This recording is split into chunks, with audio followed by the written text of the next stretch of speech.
Hey guys, we know lots of people who watch our videos are interested in coming or going from Japan and interested in options, and you might have seen Jetstar advertising. So we thought we'd give you a bit of a review of Jetstar, as we've used them a couple of times. So first of all, they're owned by Qantas, which is the Australian airline that's famous for its safety record, has an exceptionally good safety record. So these aircraft are serviced and maintained by the same people who maintain the Qantas fleet, which means that the aircraft are pretty safe and the pilots are pretty well trained. So from that point of view, it's quite a safe option. As far as the customer experience, right from the start it's difficult. We both times that we've booked online with Jetstar, we've had problems with their website and had to give up on it and go to the phone.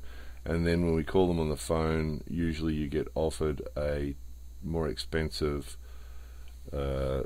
package than it would have been if you bought online. So first thing we'd recommend is try and buy online first. If you encounter any problems and have to go to call them on the phone, insist that they give you the same price that you could get on the internet, and they'll probably give it to you. As far as booking, you have to start with zero. You start with nothing. You start with walk-on baggage of 10 kilos, and then you're offered a whole heap of options after that. Now, some of them you've got to be careful. Things like when you book online, you can choose which seats you sit in, but what they don't tell you is every seat that you choose costs you an extra $25. If you don't choose, if you opt out of that, you don't have to pay that extra $25. So they start with cheap airfares and it adds up. So then they offer you a comfort pack, if you want a comfort pack, and comfort pack comes with a blanket. So everything's optional. Everything's optional. The only thing you get is a seat and 10 kilos of carry-on. That's it. Everything else is an option that costs more money. So this comfort pack, you get a blanket and you get this thing that they call an iPod holder, so that you can an iPad holder. So after you've finished there, you can take your iPad holder, toothbrush, toothpaste, pen, one of those eye mask things for socks, tissues, earplugs, some moisturizer, very, very small bottles of moisturizer, and an inflatable pillow that won't stay inflated.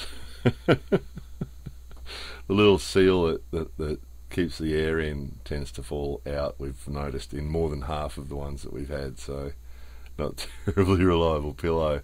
So it's a bit frustrating. In international travel, you're used to things being handed to you, but on Jetstar you've got to pay for everything. Everything's an extra. There's no screens in the seats or anything. If you want entertainment, the entertainment package they call it, then you've got to get an iPad from them.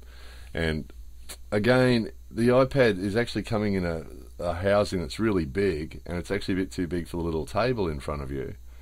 So it's a really awkward thing to use on the aeroplane because it's always in the way. It won't sit upright on its own on the little chair, little table, so you end up holding on to it.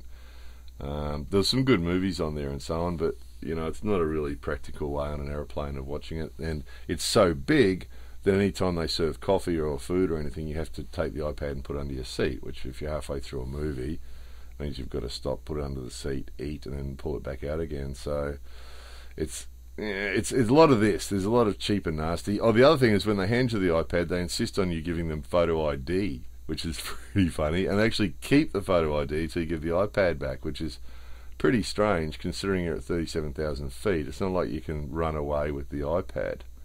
They've sort of got you, you know, and they've got all your details, and you've checked in with a passport, so the security for them couldn't be much better, but they still insist on photo ID. And there's things like that. It just leaves you feeling a bit cheap and nasty.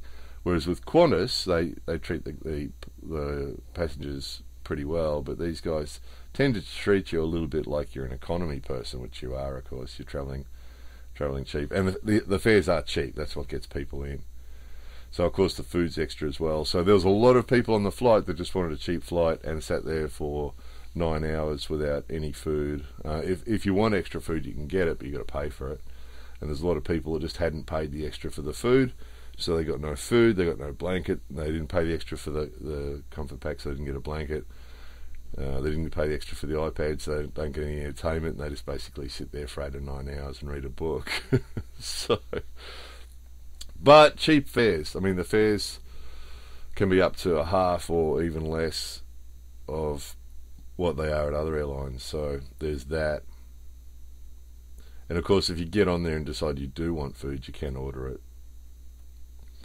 A little bit expensive, but it's not too bad. There's some reasonably good stuff on there. So, in summing up, if you want a cheap airline, yes, it's probably a good option out of the cheap options. It'll get you a cheap ticket most likely. If you book on the right day, just use their system to check the different days.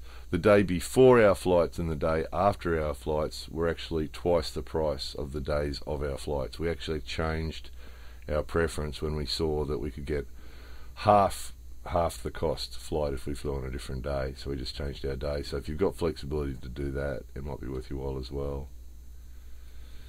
So yeah, generally frustrating. The staff are okay, but it feels cheap. Everything about the airline, from the booking process to the whole process. We actually talked to their media relations department as well, and that gave us a feeling of cheap as well. The whole thing was a very, very cheap experience, but so were the fares. So if you want comfort and you want to be treated really well and you want to really make the most of the flight itself, you might want to consider one of the other airlines because you probably get better service. But if you want a cheap fare, these guys aren't a bad option. So anyway, hope that information was useful to somebody. More videos coming soon.